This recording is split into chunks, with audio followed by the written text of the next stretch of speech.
Masya Allah, ni dia tanah 1.8 ekar bergeran individu, geran mungkin kekal.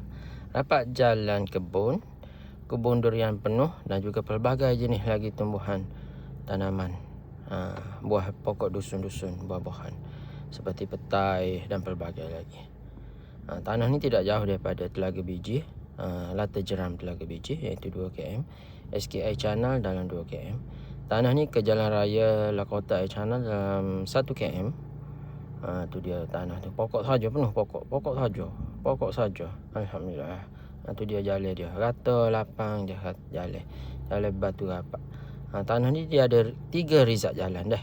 Alik depan, alik belakang dan alik sisi sepanjang sisi kanan. Tu dia tanah, kedudukan tanah. Tu pokok saja. Orang ni mau cuci bau nebah alik depan aja. Alik belakang tak ada nak bercara lagi. Luah, memang luah lah. Pokok-pokok penuh. Tinggal ambil hasil je. Pokok-pokok tanaman penuh. Semua berbuah dan ada hasil. 1.8 ekar dusun durian lebat. Pokok semua besar-besar belakang. Tu pokok dia. Lokasi di Air Channel ke Telaga Biji. Tu dia. Pokok-pokok lebat lah. Alhamdulillah lah. Tidak jauh daripada rumah orang lah. Daripada dalam 400 meter rumah orang. Daripada ada anak sungai boleh mandi, sungai besar juga boleh mandi dalam 300 meter je.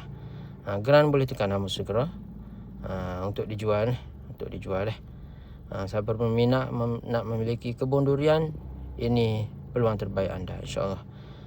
Ni dia dah. Rebut segera. Assalamualaikum.